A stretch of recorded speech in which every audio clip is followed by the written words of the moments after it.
Buenas tardes a todos. Bienvenidos a esta nueva sesión de Lunes Optimistas. Y pues nada, gracias por la fidelidad con muchos que veo aquí, que caras que estáis aquí acompañándonos desde la primera sesión que hicimos ya el año pasado, en el mes de... ¿Cuándo fue? ¿Abril? ¿Junio? No me acuerdo. Julia, ¿cuándo fue la primera sesión que hicimos? Yo creo que fue en abril. En abril del año pasado. Sí. Bueno, pues el ver caras que empezaron aquella primera sesión y que sesión tras sesión y Lunes Optimista, tan Lunes Optimista, están aquí, pues es de agradecer y mucho. Esta va a ser la última conferencia dentro del ciclo del año 2019, con lo cual ya aprovecharemos al final para felicitarnos las fiestas un poco antes de lo deseable y antes de que empezara el Adviento, pero encantados de felicitaros por adelantado. Y esta tarde nos acompaña una persona que yo creo que es muy interesante. Cuando leí su currículum me pareció magnífico, Pilar Mateo, una científica. Hemos pegado un cambio desde el último ponente, que era un fotógrafo estupendo y con un proyecto magnífico. Pues esta tarde vamos a hablar con una científica que tiene una pintura que salva vidas. Pero no os voy a adelantar más. Esto lo dejo ya para que lo cuente ella y doy la palabra a Julia para que os salude. Gracias. Hola a todos, muy buenas tardes. De verdad que es una alegría veros aquí. Y como decía Carmen, a muchísimas caras conocidas que repiten y repiten. Así que fenomenal.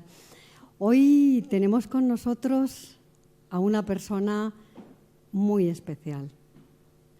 Tan especial que ha venido desde Valencia para estar aquí.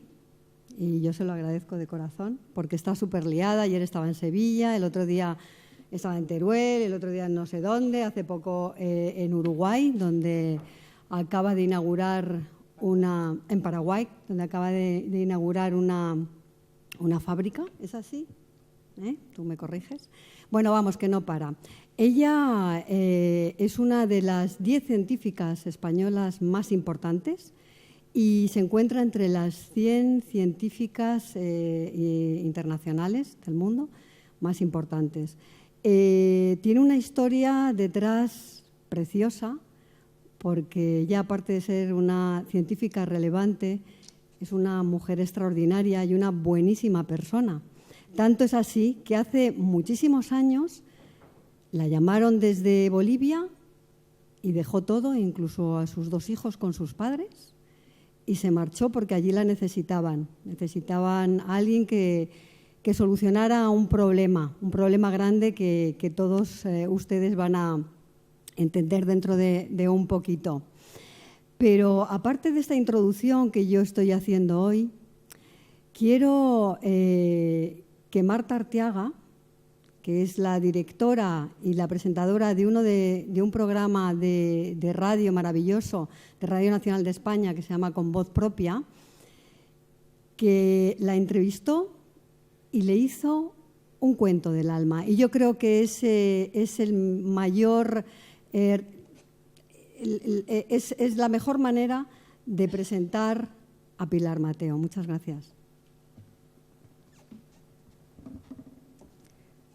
Cuenta la leyenda que había una vez una niña a quien la vida eligió para expandir su plenitud. Era tan rotunda y contundente como la vida. Por eso eligió llamarse Pilar. Lo que la diferenciaba de otras niñas de su edad es que no tenía miedo. Ella era un pilar de confianza en sí misma porque no veía ninguna diferencia entre la vida a la que ella servía y ella misma. Estaba tan llena de luz que le resultaba imposible no creer en esa fuerza de la que procedía y en mejorarla allá donde los seres humanos perdían su brillo. Y es que Pilar tenía en su corazón y en su mirada la misma luz que roza el viento, capaz de acariciar en su movimiento al sol y de nutrir con sus colores cuanto toca. Ella podía observar la realidad con la misma mirada de los grandes pájaros, de las grandes águilas, desde arriba. Era una visionaria capaz de inventar lo que a cada instante el mundo precisaba. Y esto era así porque procedía del planeta en el que se generan todas las ideas que acarician las mentes inquietas y se tornan verdad aquí en la realidad. Ser de allí y vivir en la tierra le creaba una paradoja que precisaba estuviera plenamente atenta. Observar la realidad con la precisión de una cirujana para escuchar en su cabeza la voz de las ideas que traía el viento desde su planeta. Ella creaba en la tierra un pilar para dar respuesta a cada necesidad, regalándose a sí misma allí donde ella viajaba. Hacía y deshacía, exploraba, ponía su conocimiento al servicio de mejorar la vida de las personas y con su amor por la vida, sí, su autoestima, comprendía que era la vía para que otras mujeres brillasen con esa luz con la que habían sido dotadas por la vida, para que ellas, todas ellas, fuesen también pilares de transformación. Y así con su luz, Pilar las pintaba por dentro, recordándoles el valor de los colores con los que habían sido creadas por la vida. Y pintaba sus casas exterminando con la luz de estos colores la enfermedad, devolviendo la esperanza a los que sueñan, dotando de riqueza con sus inventos a los pueblos que necesitan ser repensados, a los pueblos que necesitan ser revisitados. Cada idea era una alegría para cientos de miles gracias a esta inventora que creaba en la realidad las ideas que a ella le soplaba el viento desde su planeta, sitio un poco más allá de la estrella polar, para marcar el rumbo del norte a la humanidad. Ella es Pilar Mateo.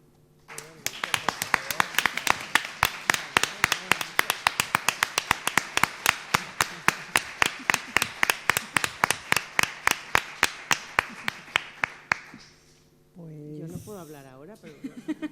Bueno, es que qué forma tan bonita de empezar. A ver, esto no sé... Todos sin palabras. Claro, yo creo que ya está, ya nos vamos. Bueno, ella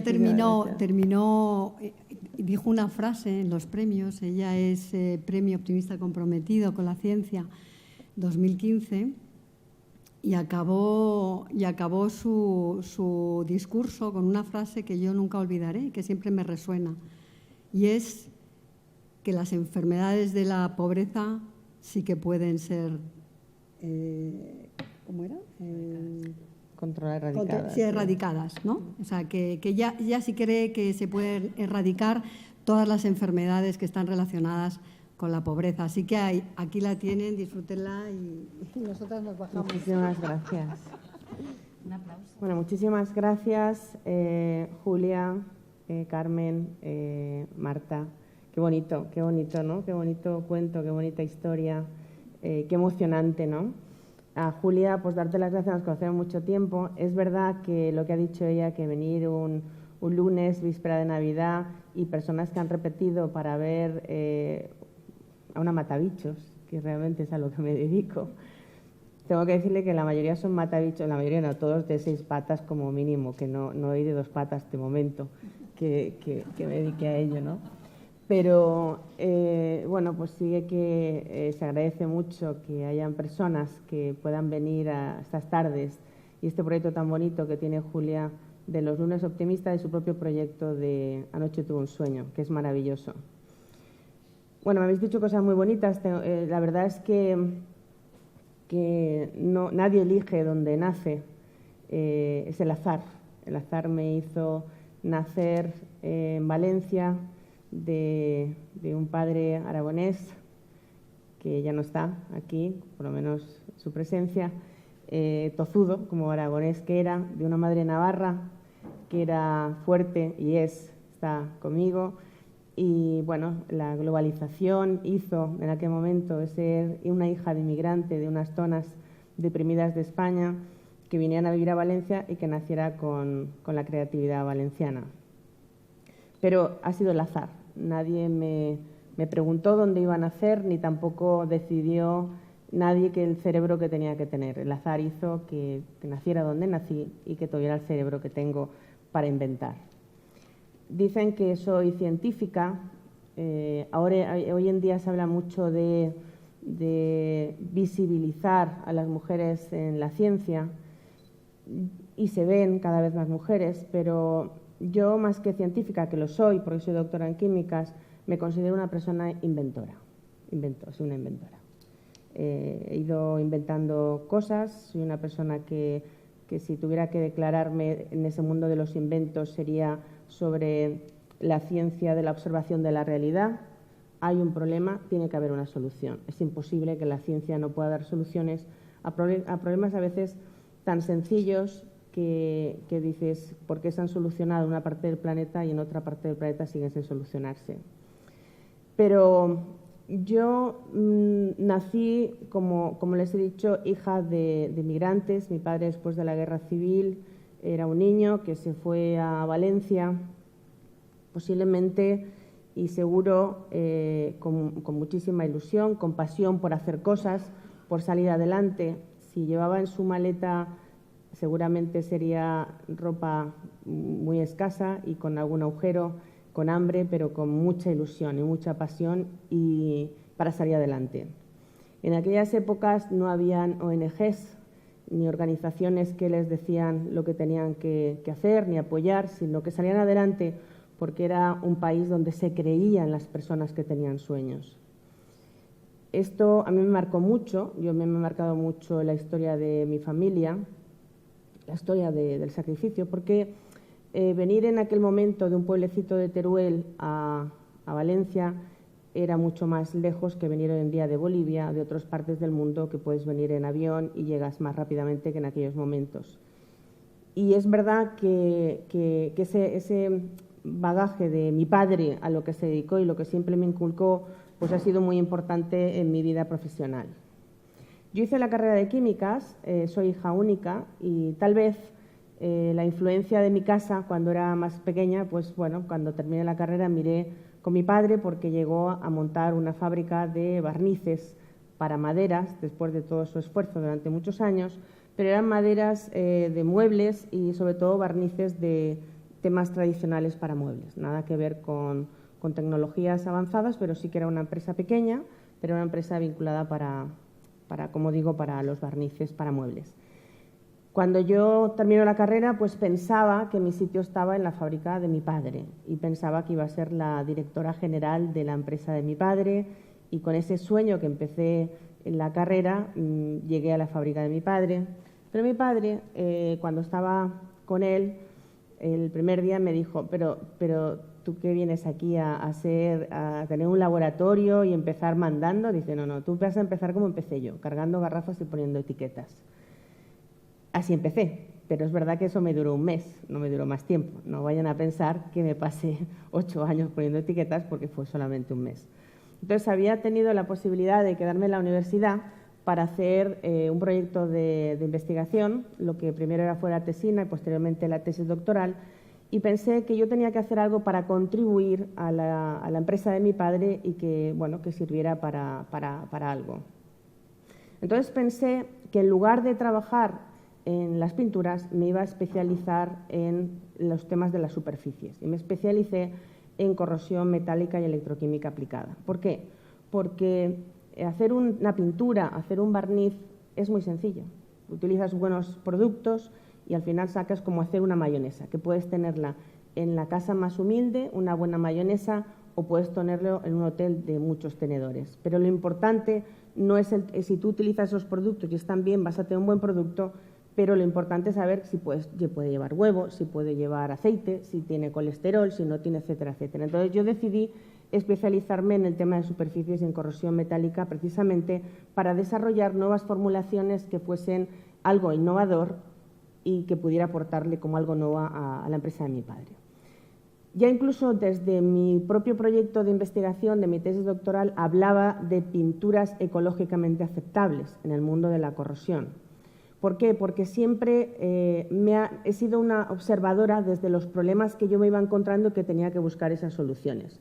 Entonces, en aquella época se hablaba mucho del minio de plomo, del cromato de zinc, que seguramente muchas personas han oído la pintura naranja, aquella famosa del minio de plomo, que era muy tóxica, y yo ya empezaba a trabajar en ese tipo de buscar otras soluciones. Cuando yo terminé la tesis doctoral, que era muy joven, con 26 años ya había terminado la tesis doctoral, y me contrató el gobierno americano para un problema que había en las esclusas de Miraflores en Panamá. Me fui allí, había un problema, estuve un tiempo, no mucho tiempo, 6 o 7 meses o casi un año, no recuerdo exactamente el tiempo que fue, pero sí que tuve la posibilidad de que me contrataran para irme a Estados Unidos a montar o a dirigir una parte de investigación vinculada con los polímeros. Llamé a mi padre y le dije, papá, me voy a Estados Unidos, pero mi padre reaccionó como padre de hija única. Tú no te puedes marchar, que vas a irte tú a Estados Unidos, si tienes aquí una empresa. Digo, pero si no me dejas trabajar en la empresa, pero tu sitio es este. Bueno, el caso es que el otro día estaba viendo que la mayoría ya de inventos muy grandes, han empezado muchos en garajes. Pues yo empecé, como todos los personajes que conocemos hoy en día importantes, que han desarrollado tecnologías que se sabe que han sido en un garaje, en un parking, pues yo empecé como una especie de una cocinita que me dejó mi padre montarme dentro de la fábrica de la que él había creado, que era Inesba, Industria Española de Barnices. Empecé a trabajar en investigación propia y es verdad que iba haciendo cosas y la fábrica de mi padre seguía haciendo barnices, como que no me hacía mucho caso. Él seguía pensando que, bueno, yo estaba ahí en la cocinita y empecé a desarrollar siempre productos vinculados con, como decía antes, con problemas. Por ejemplo, hice una pintura de tráfico antideslizante y que fuese al agua. Hoy en día se puede hablar de pinturas al agua, pero en aquel momento no, y menos que fuese una pintura que no resbalase en los temas de los pasos de peatones, porque lo que querían es que estuviera blanca y les daba igual que se cayera alguien en el paso cebra. Pero siempre tenía siempre tenía productos que estaban vinculados con algún problema que yo veía, medioambiental, quitando disolventes orgánicos o haciendo cosas como las pinturas resistentes al fuego que no hubieran colapso. Pero eran todas cosas muy sofisticadas y me estaba adelantando 20 o 30 años a lo que luego se ha escuchado ahora y nadie, no solamente en la empresa de mi padre se hacía ese trabajo, sino que además nadie me hacía caso.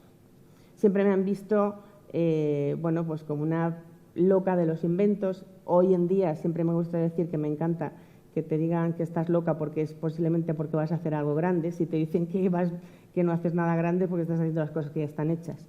Pero empecé a trabajar y justamente en ese momento me pide la Universidad de Valencia que yo dirija un proyecto de investigación junto con un catedrático de la universidad.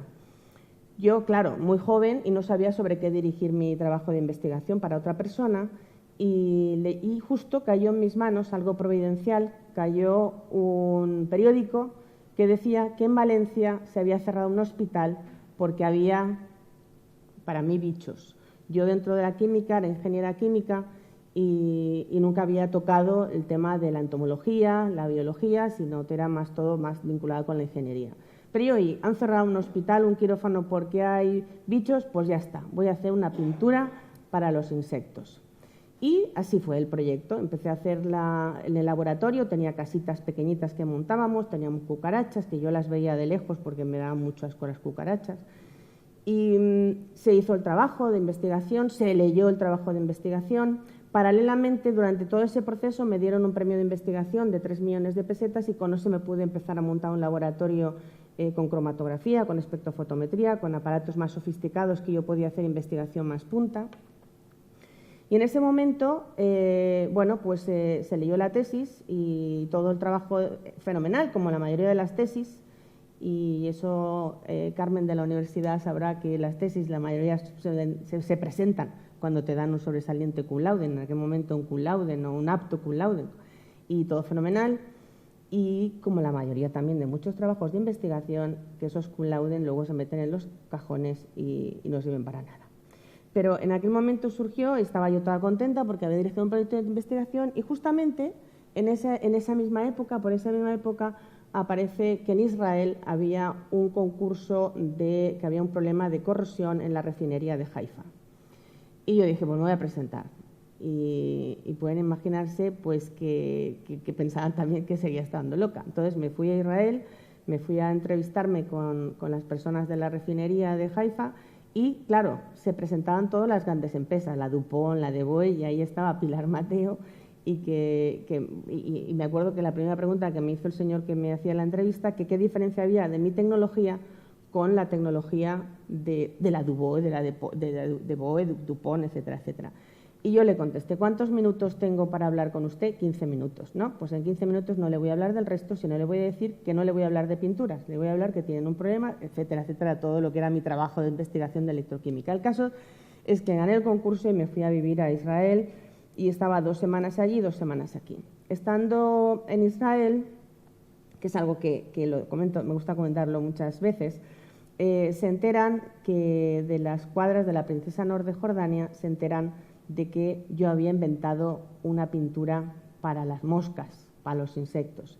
Y me dicen que en las cuadras había un problema muy grande de moscas y yo, claro, le llamé a mi padre, papá, que vamos a pintar. En aquel momento no es que hable muy bien inglés ahora, pero entonces lo hablaba muchísimo peor. Y le dije, no, vamos a pintar las cuadras y a la princesa Noor de Jordania, a todas las pintamos. Y me dice, no, a la princesa no, solamente con que pinten la cuadra, porque no ponía el genitivo sajón.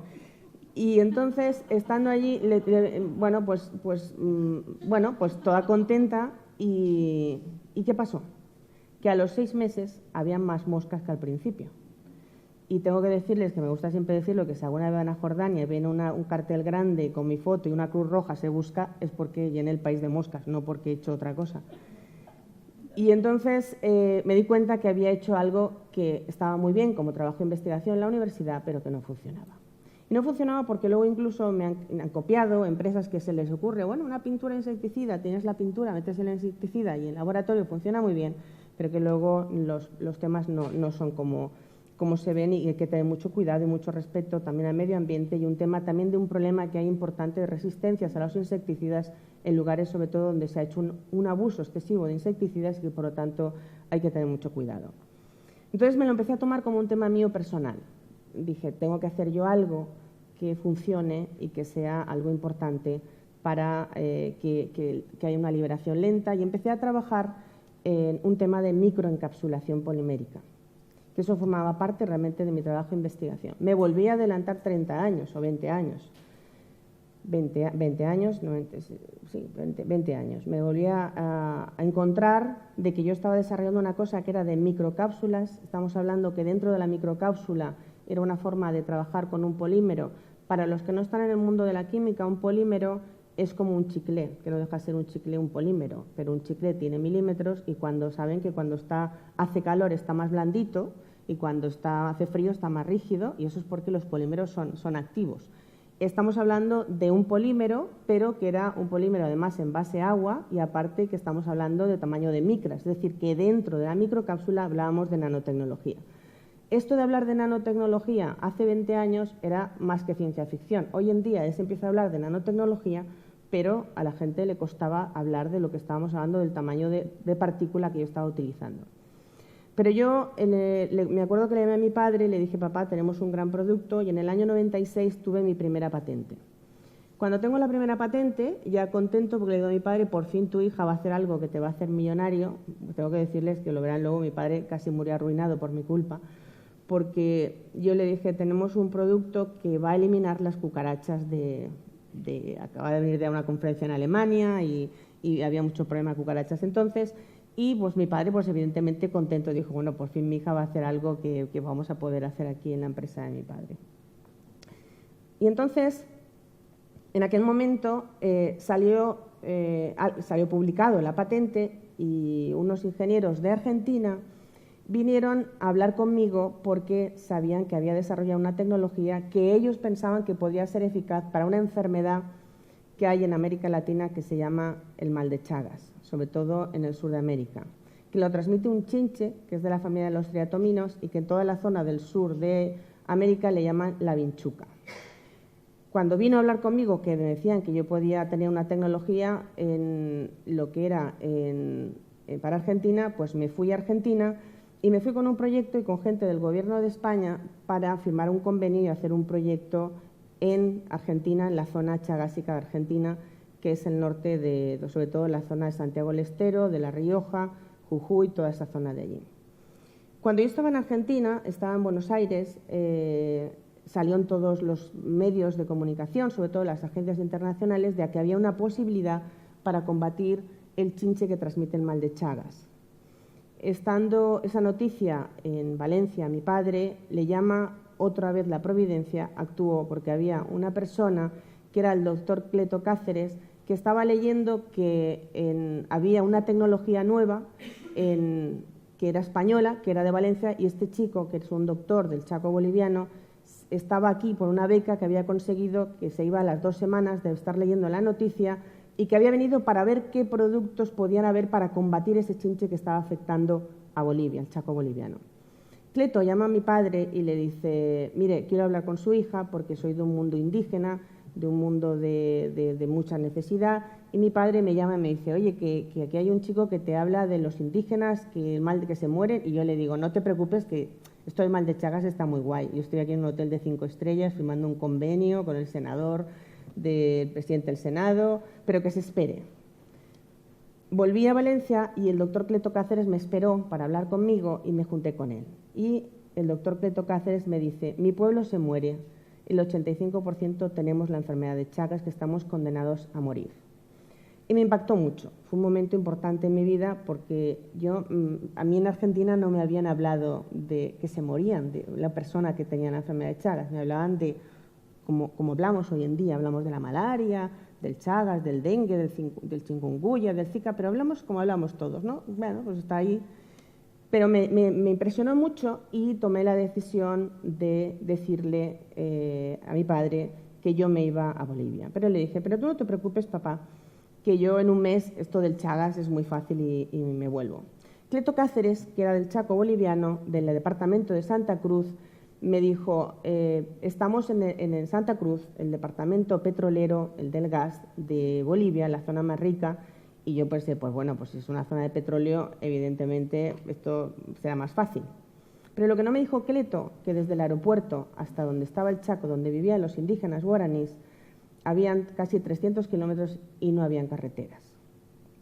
Pero lo que no me dijo, que cuando, después de hacer 20 y tantas horas de camino, cuando estaba en el sitio que tenía 2 horas para dormir solamente, porque con la ilusión, la pasión que lo que yo había llegado me tenía que ir a ver la primera casa, cuando yo llegué a esa primera casa tampoco habían paredes. Y mi vida empezó ahí. Y antes de meterme de lleno en el tema de la enfermedad de Chagas, de lo que ha sido mi vida, quería hacerles alguna reflexión primera. Lo primero, vamos a apagar un poquito de agua. A mí me gustaría que veamos esto.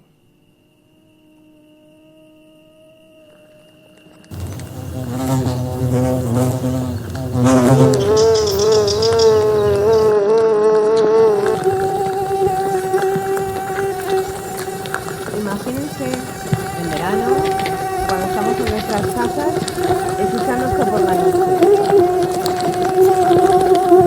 Estamos mirando las estrellas y también estamos encontrando a un mosquito.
No, vamos a seguir aquí. Esto, no, sí, ahora. Ya vamos a encender. ¿Qué pasa cuando estamos en casa una noche, durmiendo tan tranquilamente, y de repente hay un mosquito, uno? ¿Qué hacemos?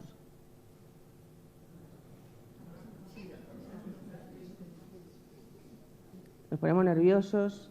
Imagínense en lugares donde no es un mosquito, sino son miles o millones de mosquitos, como verán. Yo estuve en una de las casas que yo hice una intervención, había 1.500 vinchucas que luego todas quieren chupar sangre y que no tienes ni un matamosca, ni comida, ni ropa, absolutamente nada. Y aquí cuando vemos un solo mosquito nos ponemos nerviosos, ¿verdad?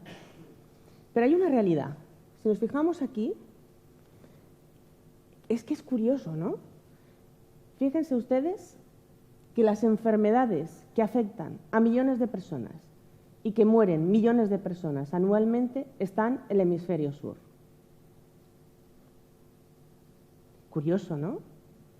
¿Cómo puede ser que los mosquitos que los tenemos presente aquí, que nos molestan, el mismo mosquito esté en África matando y produciendo malaria? Ahora somos conscientes porque el mosquito tigre nos pone nerviosos porque sabe que tenemos una amenaza ya real y que ya está aquí. Pero estamos hablando de muchos años que llevan estos mosquitos, como el mosquito tigre o el mosquito de la Aedes aegypti, que es de la misma familia, afectando a millones y millones y millones de personas. O la leishmaniasis, que aquí se conoce más como enfermedad de los perros, pero que realmente son enfermedades que afectan a millones de personas. Un proyecto que hemos hecho muy importante en Bangladesh y en Nepal con la Organización Mundial de la Salud. Estamos hablando de cientos de miles de personas afectadas y miles de personas muertas por leishmaniasis, sobre todo visceral y sobre todo también dérmica. La dérmica, además, es, si la ven y si hay algún médico en la sala, es como si fuese una lepra. Se va comiendo sobre todo en todas las zonas más blandas, donde se ubica en la nariz, en los testículos. Empiezan a tener como si fuese una lepra que se va comiendo todas las partes del cuerpo donde empieza a tener el parásito. Pero fíjense que es curioso, ¿no? Además, ¿saben cuándo se erradicó la malaria en España? ¿Alguien lo sabe? ¿Sabían que España fue un país palúdico? Porque mucha gente no lo sabemos, no lo sabe.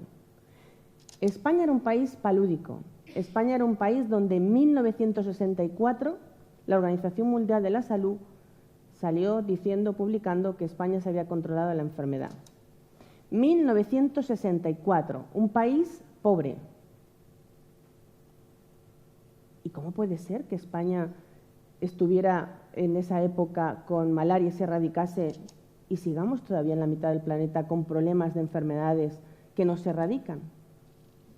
Si no habían vacunas, si no habían medicamentos.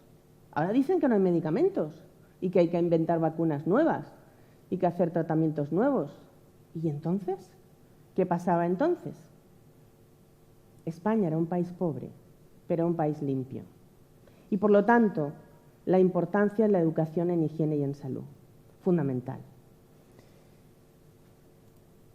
A ver, ¿cómo voy haciendo esto?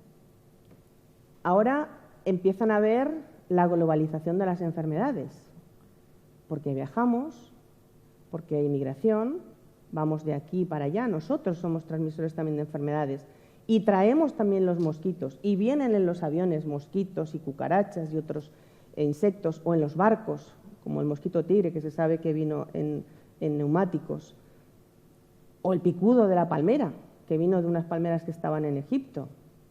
Y así es como se van transmitiendo las enfermedades. He puesto aquí las enfermedades más importantes, sobre todo las que yo trabajo, como es la malaria, la fiebre amarilla, el dengue, el zika, el chikungunya, el mayaro, la filariasis, la leishmaniasis, el chagas. Esto es lo que estábamos hablando. Otra vez, voy a intentar para no hacerlo tan lento. Me voy a parar aquí porque esta imagen es muy interesante porque vamos a hablar del dengue. Seguramente el dengue lo han escuchado, pero seguramente han escuchado mucho más cuando empezó a afectar el chikungunya o el zika, porque empezó a afectar, sobre todo en el caso de zika, embarazadas y sobre todo porque se sabía que el mismo virus que estaba produciendo el zika podía producir microcefalia en los fetos. En la década de los 80 fueron los primeros casos de dengue, que había sido importado a su vez, de zonas de África o de zonas de Asia. Pero fíjense que solamente teníamos 3 o 4 puntos donde había una referencia del tema de lo que era la enfermedad y el diagnóstico del dengue. Estábamos hablando de la zona del Caribe, en Cuba, en Chile, en una zona de Paraguay y Uruguay, la década de los 80. Durante todos estos años, vamos a ir viendo cómo ha ido aumentando. En la década de los 90 teníamos más, en el 2000. Durante todos estos años, cuando yo estaba viviendo, como verán luego más tarde, en Bolivia, en el Chaco, yo decía, ¿qué está pasando? Porque durante todos estos años se han gastado miles de millones de dólares en insecticidas. Programas mundiales, el Banco Mundial, las organizaciones internacionales, las ONGs, los gobiernos por cooperación. ¿Y qué ha pasado? Que resulta que el mismo mosquito, durante todos estos años que se ha fumigado, durante todas estas décadas y millones de gasto, resulta que el mismo mosquito ya transmite 4 virus. El mismo mosquito. El dengue, el chikungunya, el mayaro y el zika. Entonces, ¿la fumigación es la solución? Se ha demostrado que no. Y volvemos a hacer la reflexión, ¿y por qué en España y cómo se radicó en España? La educación en higiene, que es muy importante cuando se hacen programas también científicos y de actuación. Pero es mucho más fácil vender insecticidas y la fumigar. Y ha habido un problema, y hay un problema en el mundo en este momento de resistencias. ¿Y por qué? Porque se ha hecho un abuso de insecticidas y se han creado resistencias y ahora el problema es muchísimo mayor. El mal de Chagas, yo no sé si conoce a alguien de aquí el mal de Chagas, porque quiero hacerlo rápido, aunque quiero saber si hay alguien que conoce el mal de Chagas, lo que es la enfermedad de Chagas. Los demás no conocen la enfermedad de Chagas, pues me voy a parar, lo voy a hacer rápidamente. La enfermedad de Chagas es una enfermedad parasitaria, la transmite un chinche. Este chinche, que es de la familia de los triatominos, es un hematófago nocturno. Necesita chupar sangre para desarrollarse. Y los chinches, tiene 5 estadios. Estos 5 estados ninfales, que se llama, es como desde muy chiquitito hasta que es de un tamaño como una cucaracha de estas grandes, es como si quitáramos, se va quitando la camiseta y va pasando a otro estadio, así otro estado ninfal. Y en cada momento tiene que chupar sangre. Pero este chinche, como es hematófago nocturno, necesita chupar sangre por la noche para pasar a hacer su desarrollo ninfal. Pero tiene la mala suerte este chinche que su intestino, él tiene un parásito, un protozoo que es el Trypanosoma cruzi, y este chinche a chupar la sangre a la vez que chupa defeca. Los chinches estos eran originarios de la zona selvática. Los chinches estaban en la zona de la selva y tenían, pues iba un puma o tenían un animal, un armadillo o tenían otros animales donde por la noche estaban normalmente las hojas de las palmas escondidos para que no les diese la luz del día y por la noche pues iban a cazar. Pero ¿qué pasó? Que fundamentalmente las familias indígenas, al ubicarse en la selva y hacer sus casas maltrechas con adobe y con grietas y además colocar las hojas de palma en la parte de arriba de sus casas, introdujeron el chinche dentro de las casas.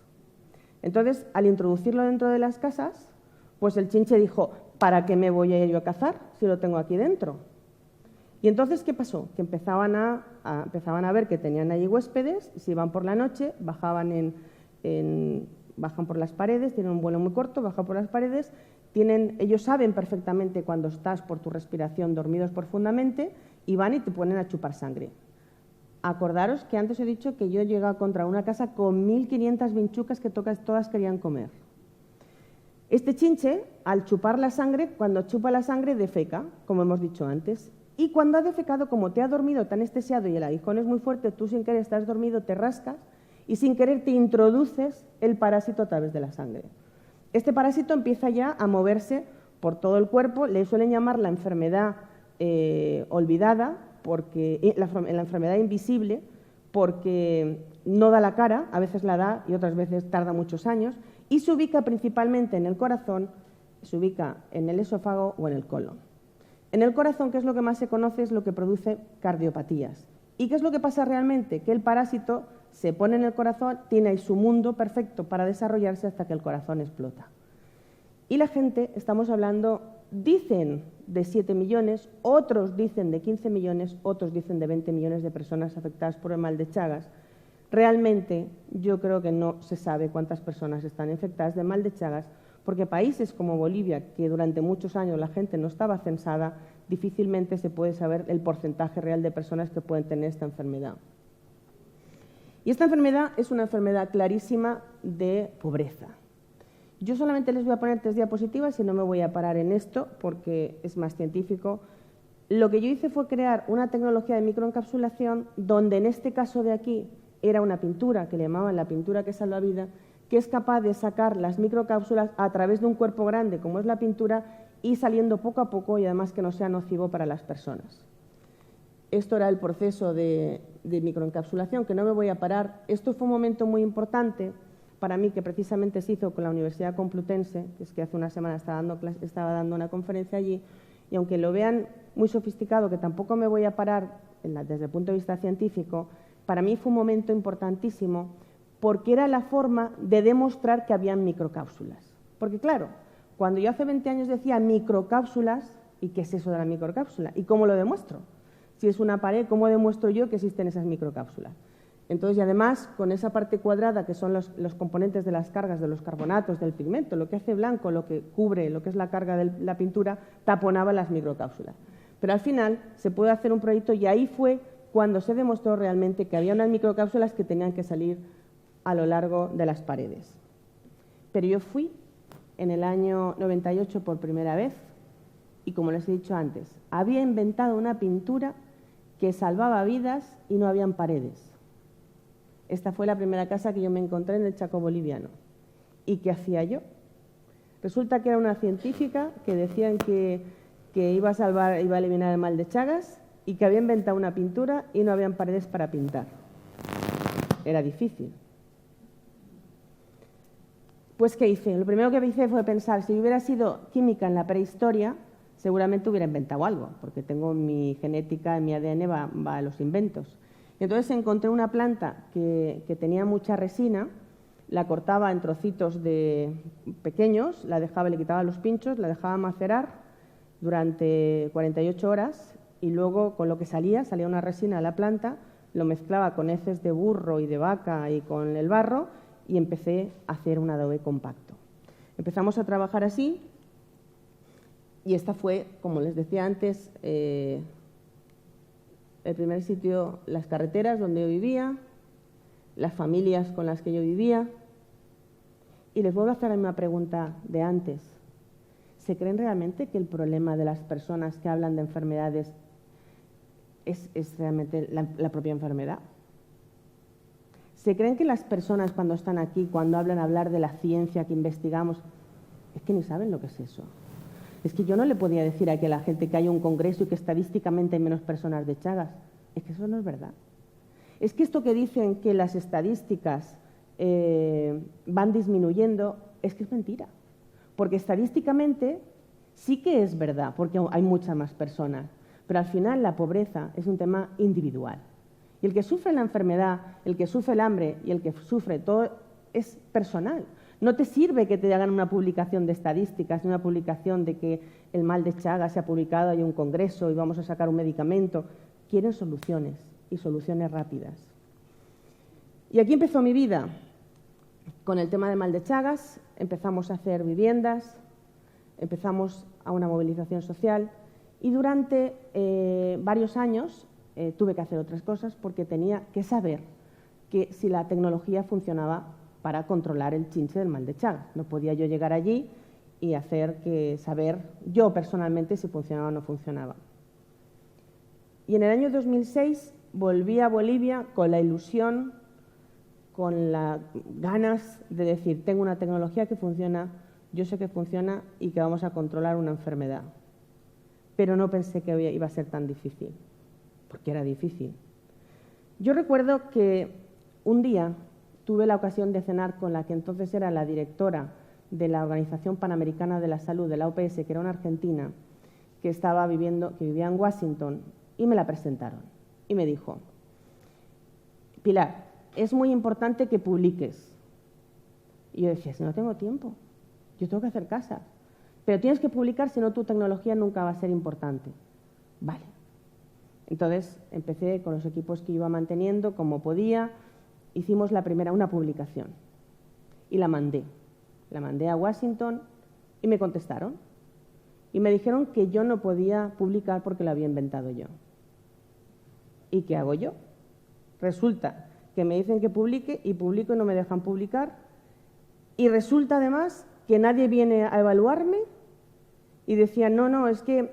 Y me veían siempre como, bueno, esta de la pinturita que está en la selva con los indios, el no sé qué, y no le daban importancia a una tecnología porque llamaban que era una tecnología de pobres y pensaban que era una tecnología que no tenía importancia. Yo llamé a muchas puertas, pero ninguna me las abrían. ¿Por qué? Pues porque yo había tomado la decisión personal de que mi tecnología no era una universidad. Y por lo tanto, cuando yo pedía subvenciones y ayudas por la investigación, todas las ayudas estaban volcadas en las universidades, centros de investigación, grupos de investigación, y yo no tenía cabida ahí. Pero tampoco era una ONG, porque como yo no era una ONG, no podía tener proyectos que me financiasen porque era una empresa. Cuando era una empresa que además a mi padre, desgraciadamente, en el 2001 se le quemó y tampoco había prácticamente empresa. Y como empresa, tampoco me tenía derecho. Fui al CEDETI y en el CEDETI, que hace 2 años me llamaron como ejemplo de empresa, porque tiene un final feliz, no vayan a pensar que por el recorrido, tampoco me abrían las puertas. Me decían que mis balances de la empresa eran negativos y que, claro, que en el Centro de Transferencia Tecnológica hay que ayudar a empresas que tienen balance positivo, porque si no, no garantiza que se va a devolver el dinero, que te lo van a prestar y lo vas a gastar. Y hace 2 años, efectivamente, o 3, cuando fui a dar una conferencia, aproveché para decirlo. No se vayan a pensar que no lo dije, que yo había estado en esa casa y me habían cerrado las puertas. Porque creo que hay personas que posiblemente están con ganas de ayudar a proyectos y sitios y situaciones en zonas de pobreza que podían darles perfectamente ayuda para poder salir adelante, pero que no te ayuda nadie, porque es enfermedades de pobreza.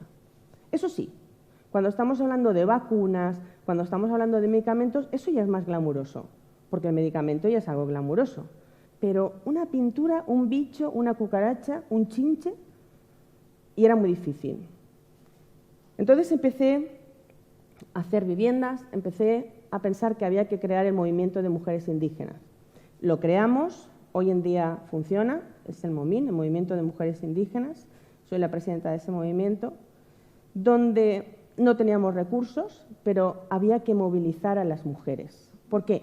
Porque la mayoría de las familias son familias monoparentales, mujeres con varios hijos de varios padres, con niñas embarazadas de 12 y 13 años, con niñas violadas por sus propios padres muchas veces, con muchos problemas y sin nada que saber hacer. Y lo mismo que he dicho antes, que el azar hizo que yo tuviese un cerebro como el que tengo para inventar o que naciera en un sitio, nadie me decidió que yo naciera aquí, por lo tanto yo tengo más posibilidades de las mujeres que han tenido allí y que no sabían hacer nada. Y yo veía que era fundamental el tema de educación en higiene, pero ¿cómo le dices a estas mujeres que tienen todo el tiempo del día mirando las estrellas, pero rodeadas de bichos, de enfermedades, de muerte? Porque pensar que cuando yo fui a hablar con estas mujeres en el año 98, tenían muchos hijos, se morían, de cada 9 hijos se morían 8 por el tema de infarto, por el tema de mal de Chagas. ¿Y qué más les daba? Les daba, si su casa no tenían paredes, si lo que tenían era hambre, entonces había que movilizar. Y empecé con el movimiento de mujeres pensando como hubiéramos pensado aquí, si es que al final yo no hice nada del otro mundo que no se ha hecho aquí, que yo he escuchado a mi familia.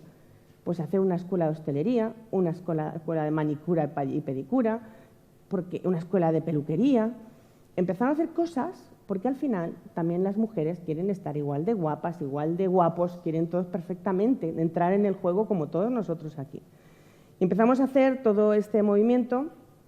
Y esto que parecía muy fácil, empezamos a pintar, pero también empecé a tener amenazas de muerte. Y eso fue el momento más difícil, porque yo ya tenía a mis hijos, estaban mis padres aquí, y mi padre me decía, ¿qué haces tú ahí? Vente aquí. Siempre me dio muchos consejos. También me dijo que nunca entrara en los temas de corrupción de estos países de ningún sitio, porque para trabajar para otros mejor que no saliera de ningún sitio y que no trabajara. Y, entre otras cosas, os puedo asegurar que si posiblemente hubiera entrado en el juego de lo que pasa en estos países, hasta posiblemente las señales de tráfico para que no hubieran hormigas igual estarían en este momento pintadas en estos países. Pero empecé a tener amenazas de muerte y yo decía, ¿pero cómo me amenazas si yo lo que estoy haciendo es pintando? Esta era mi vida. Y movilizando a las mujeres. ¿Quién me amenazó? Normalmente son unos cobardes, no te dan la cara, ¿no?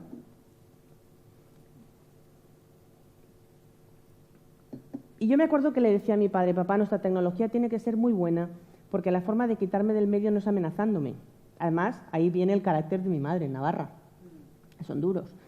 Y yo digo, la forma de quitarme del medio es con la constatación científica. La ciencia es constatación. ¿Funciona o no funciona? ¿Es tóxico o no es tóxico? ¿Es eficiente o no lo es? pero lo demás no sirve para nada. Y yo además, nadie venía ni a evaluarme, ni venían, me estaban hablando, habían grupos que se juntaban, funcionará, no se sabe, pero vengan a verme, vengan a evaluar. Nadie venía.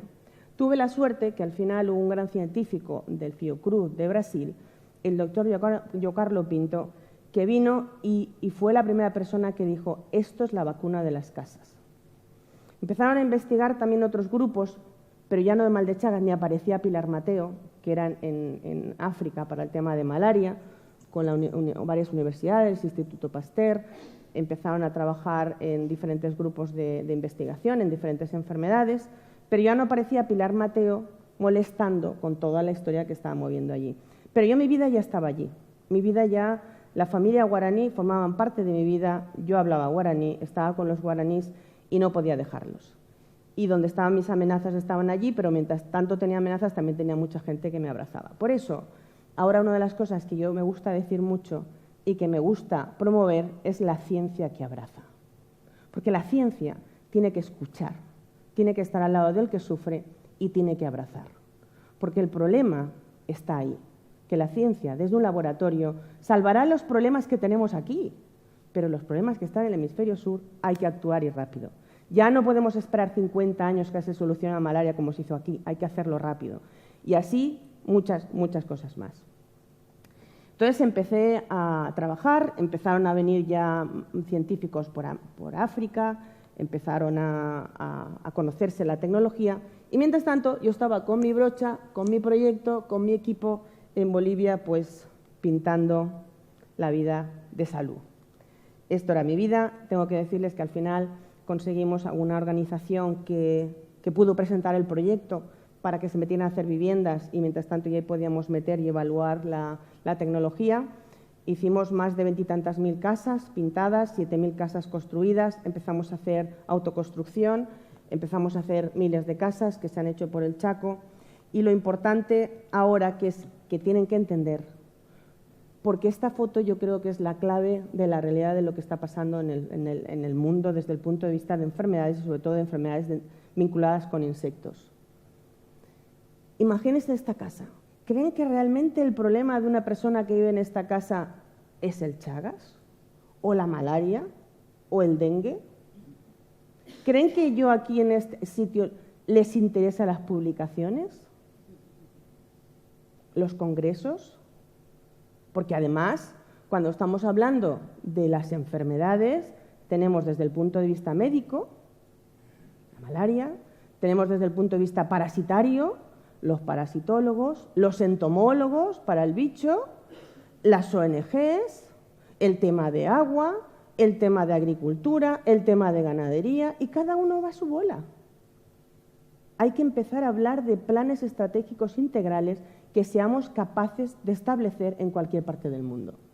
Pero imagínense que hubiéramos solucionado que ya la vacuna de la malaria funcionase, que no funciona, y va a ser muy difícil que funcione, entre otras cosas, porque habría que vacunar al 100% de la población que está en riesgo de tener la malaria para que funcionara. Es decir, en África, para que funcionase una vacuna que todavía se sabe que solamente funciona un 30% y en niños, tenía que vacunarse a toda la población, porque los bichos siguen picando. Y imagínense si es difícil esto. ¿Conocen la vacuna del sarampión? ¿A que sí?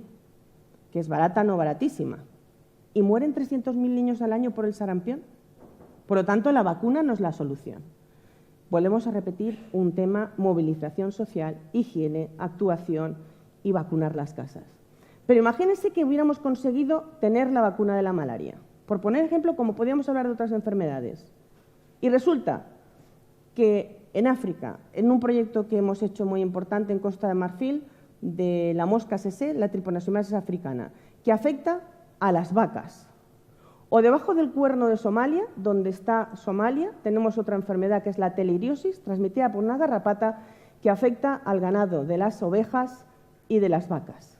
Yo no digo que sea una vaca como las del País Vasco que puede poner muchos litros, pero es que una vaca, ahí con la teliriosis, no pone ni medio litro de leche. Y por lo tanto, imagínense que hubiéramos solucionado el problema de la malaria, que hemos puesto como ejemplo. Pero si no van a tener que comer. No hay animales, hay un problema entomológico también que hay que solucionar. Y no podemos estar continuamente fumigando para una cosa y fumigando para otra y que lleguen como astronautas y que te fumigan y que te sales. Y eso es el aporte de lo que yo he intentado hacer con mi vida y con las enfermedades.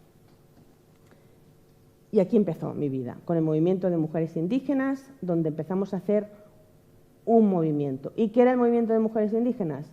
Moverse, declararse indígena y ponerse a hacer cosas, ¿no? Y declararse mujer porque ya lo somos. Mujer, moverse y empezar a trabajar conjuntamente. Y ahí empezamos a hacer viviendas, empezamos a hacer la escuela de peluquería, como os he dicho antes. Yo creo que de los proyectos más interesantes han sido tal vez los de fútbol. Hay 1000 y pico mujeres jugando a fútbol, mujeres madres. Esto voy para atrás. Llegamos a venir a la Donosti Cup. Ya se hizo muy conocido porque el primer partido ganamos y por lo tanto vino hasta la CNN a grabarnos. Estaba un poco amañado, pero ganamos el primer partido.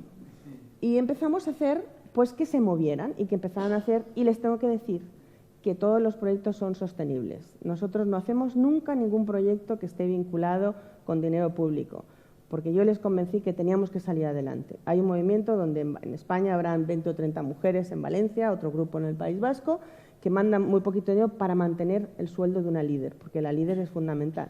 La primera líder que tuvimos ahora está de diputada y la segunda, la que está ahora, pues no está de diputada porque está llevando el movimiento de mujeres, pero empiezan a buscar soluciones conjuntamente. Pagan un poquito, los que no pueden no pagan nada, se va buscando también cómo podemos sacarlo adelante. El último proyecto que tenemos, que no está aquí, es que yo tenía mucha ilusión de hacer una escuela de música, porque los niños guaraníes, ¿se acuerdan de la película La Misión? Tienen algo especial en el oído para ser capaces de los instrumentos de cuerda, y ya tenemos 60 alumnos en un año que tocan ya el violín y la guitarra, tocan el método Suzuki, y bueno, se van haciendo, y a mí me gusta mucho que la gente que dice, yo quiero ir a Bolivia, pues siempre le decimos, ¿tú qué sabes hacer? Pues haz esto.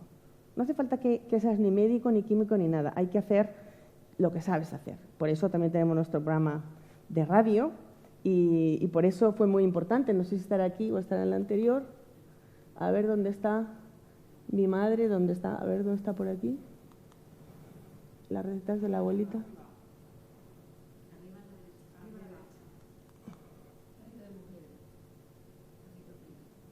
Radio Mujer, no, ahí no está, no, en esta foto no está mi madre. Bueno, pues les tengo que decir, mi madre cuando muere mi padre en el año 2008, pues estaba con mucha depresión y la pusimos en un curso de internet y empezó a saber manejar Skype. Y entonces dentro del proyecto de radio, que también es muy importante porque es el que ha hecho una movilización muy fuerte social, pues tenía un programa de radio que se llamaba Las Recetas de la Abuelita. Y entonces entraba todos los miércoles por Skype y con 80 años mi madre, ahora está ya mayor y con demencia, mi madre iba todos los veranos a dar recetas de cocina y a trabajar en la escuela de hostelería.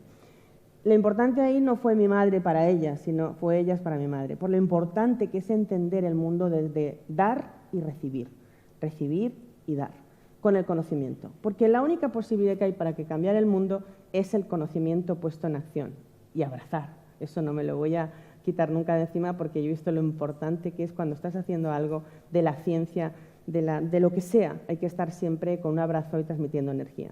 Les puedo asegurar que yo durante 7 años de mi vida, que estaba viviendo más tiempo en Bolivia que aquí, me pasaba más tiempo como científica poco, buscando un cajón por la noche, como recuerdo ahora de una abuelita de 50 años, porque son muy mayores, y que se había muerto conmigo, nada más llegar, me abrazó y tuvo muerte súbita y tuve que ir a buscar un cajón, que tienes que ir con un cajón a buscar un cajón y que no hay dinero ni para un cajón.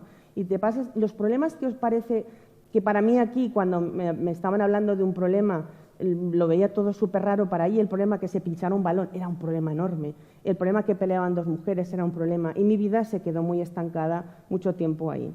Mientras tanto, pues la gente me veía, el mundo de la ciencia me veía pues ahí, esta loca que está ahí con los indígenas, está ahí con las pelotas de fútbol, con no sé qué, y no se le daba la importancia de la parte científica. Tuve que volverme, porque tuve que, a punto de tirar la toalla, ya nos quedamos sin recursos, saqué todo el dinero que había heredado de mi padre para mantener todo el proyecto y el proyecto se acababa. Pero tuve la suerte que empezaron a hacer publicaciones otros científicos en el tema de malaria, en el Malaria Journal, porque yo tomé la decisión que mi tecnología tenía que ser como un medicamento, con fases clínicas.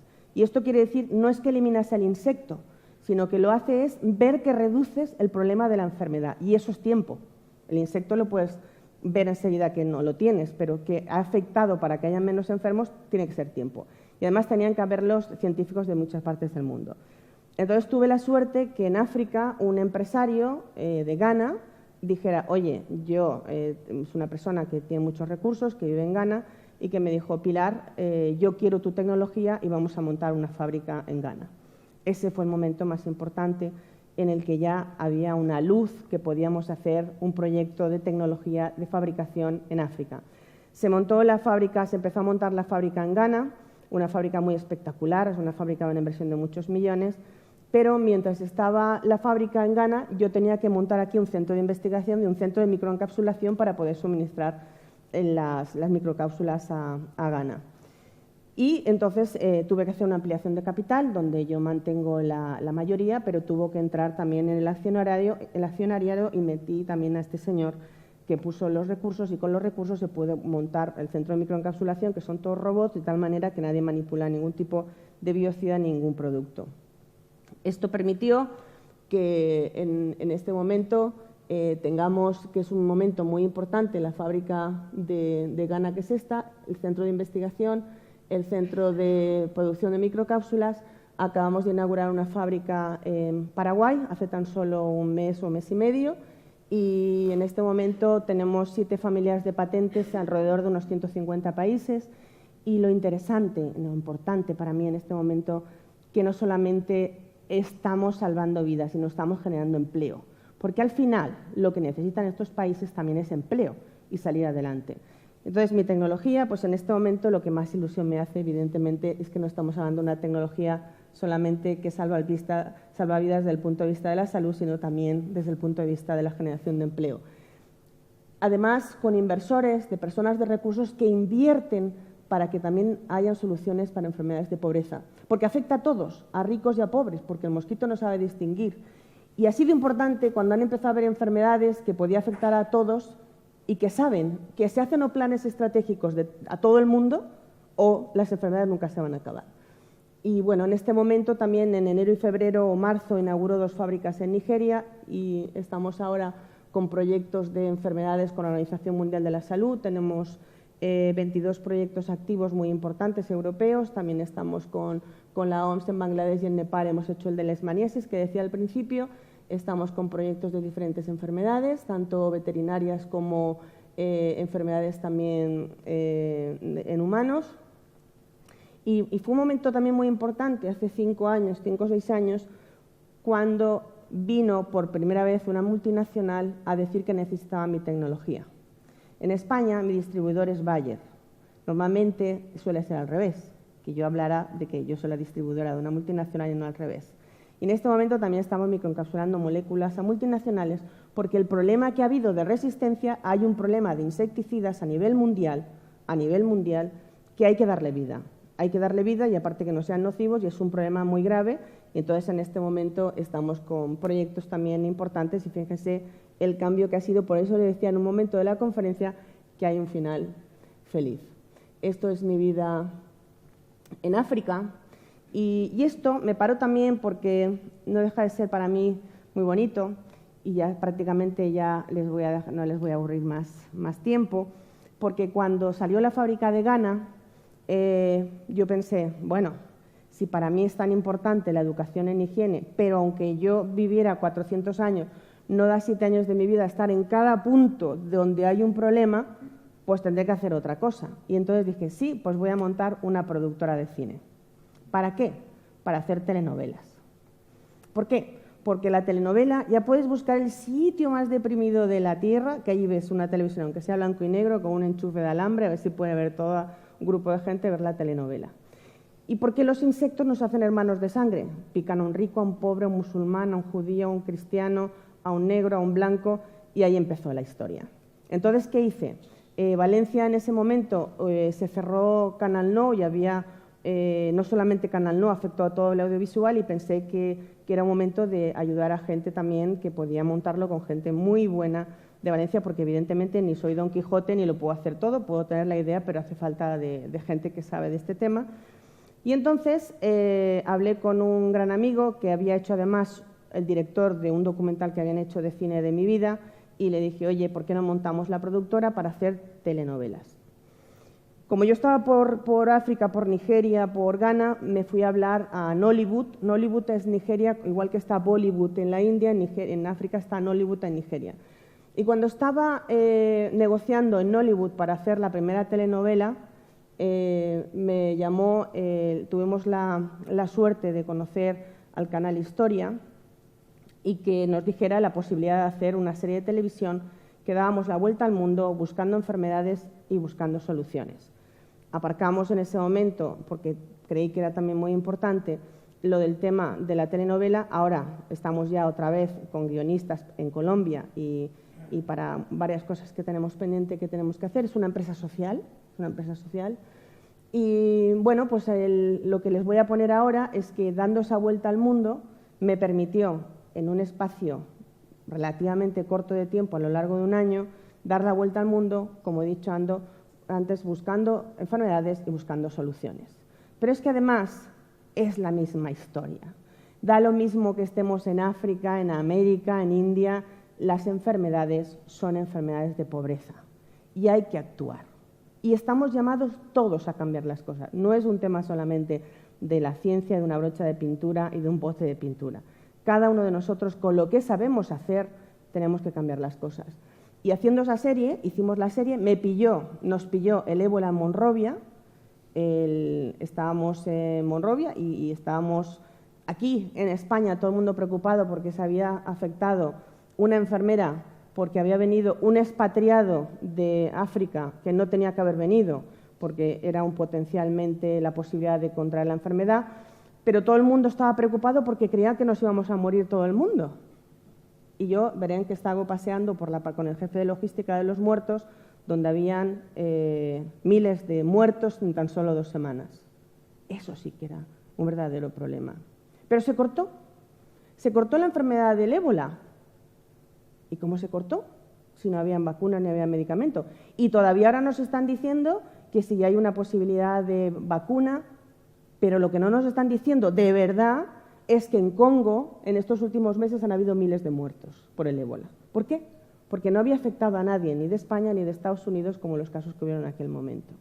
Y es importante que lo digamos, porque también es importante cómo fue la solución. Y la solución no la voy a decir yo, la van a ver ustedes en el vídeo, porque luego lo voy a preguntar, porque aquí siempre se va alguien con un examen.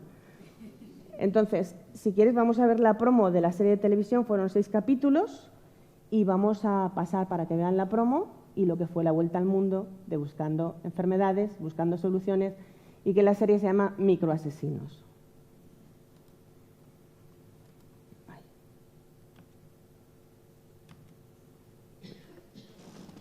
Bueno, yo creo que sí que lo vamos a ver. Ay, pues la tengo aquí. Es que no...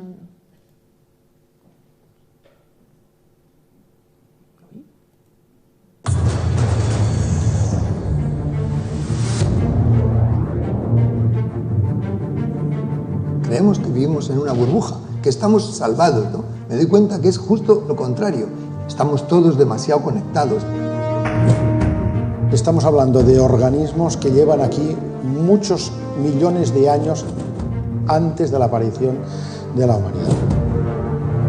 Ébola, Chagas, leishmaniasis, dengue, enfermedades exóticas brotan en zonas deprimidas del mundo.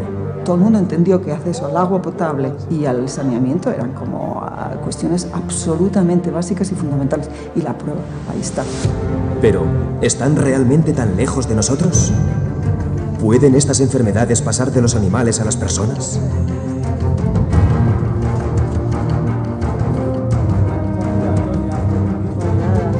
El hombre ha penetrado en regiones hasta ahora vírgenes y ha contactado con los microorganismos que las provocan. Virus, bacterias y parásitos viajan con nosotros en un mundo hiperconectado. ¿Y los mosquitos? ¿Pueden hacer surgir en España enfermedades olvidadas como la malaria o nuevas como el chikungunya? Nos ha llegado a Europa ahora y en España entró en el año 2003 y nosotros estamos comprobando que ha ido siguiendo toda la autopista del Mediterráneo. Es una enfermedad que que te tira a la cama y a mí me duró casi 3-4 meses. ¿Cuántas enfermedades aparentemente lejanas ya han llegado a nuestro entorno? ¿Qué te ha dicho el médico? Solo ¿Qué tiene? Eso me echó la chikungunya. No quiere comer, le duele fuerte la barriga. Nada, tiene que comer, porque si no el paracetamol le va a dar dolor de barrigueta.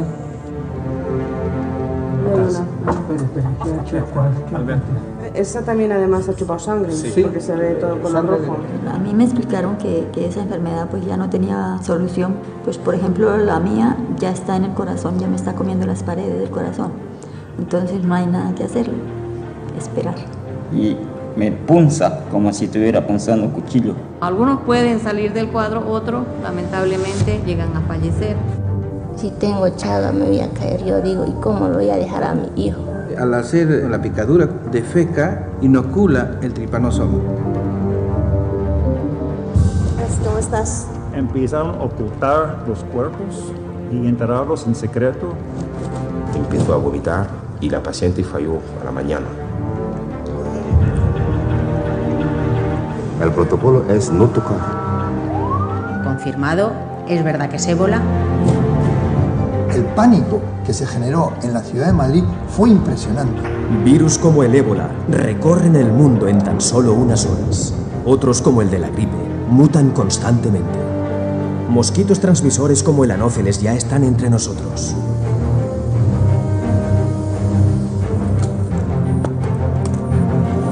Pero, ¿dónde se encuentra la próxima amenaza? Buenos días, coronel. Bienvenida, doctora Pilar. ¿Cómo hacer frente al desafío de estas enfermedades? La doctora Pilar Mateo viaja para investigar cómo hacer frente a los nuevos retos científicos que se nos plantean y recorre el mundo en busca de microasesinos. Solo en Historia.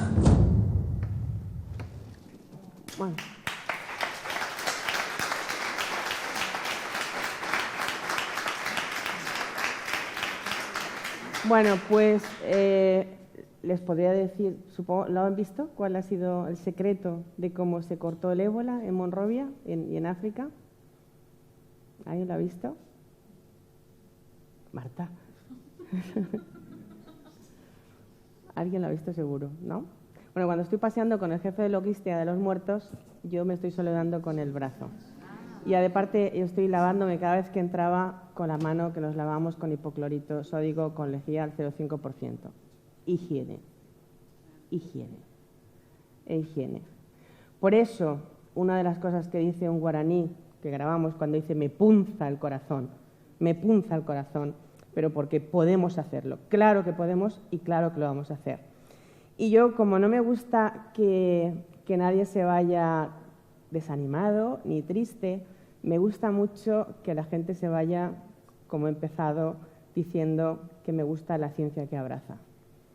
Normalmente nos sentamos cuando vamos a una conferencia al lado de una persona que no conocemos, en algunos sitios sí, porque vamos buscando a alguien que conocemos para, oye, ponte al lado mío que te conozco, que no conozco al resto.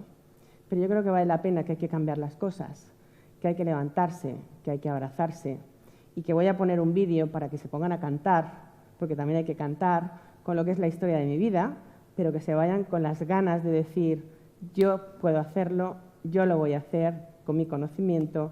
Y así que os convoco que os pongáis todos de pie y vamos a poner la canción en la... A ver.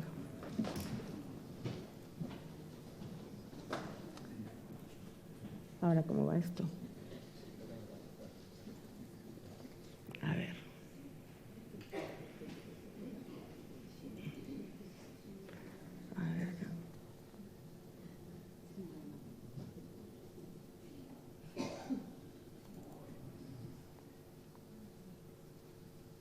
Espero que funcione. Pues se puso a todos de pie, pobrecitos. Y ahora solamente les digo que muchas gracias a todos y a todas por haber venido a escucharme y que se vayan bailando, cantando y con la ilusión de cambiar el mundo con la ciencia que abraza. Muchas gracias. Y ahora, Marta, venid, Carmen, Marta, venid aquí. Y ahora tenéis que bailar conmigo. Ahora sí que todos, por favor, a cambiar.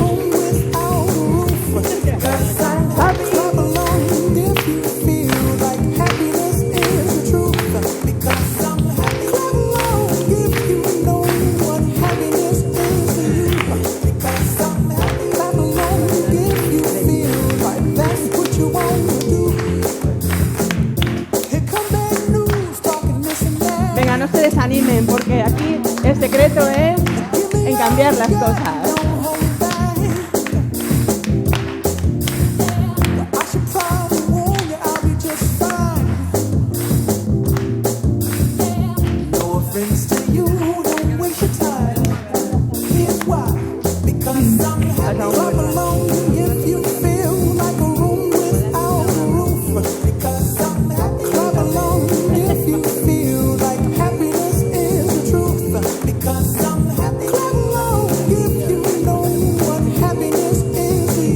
Bueno, muchísimas gracias a todos y a todas y hasta siempre. Hasta luego.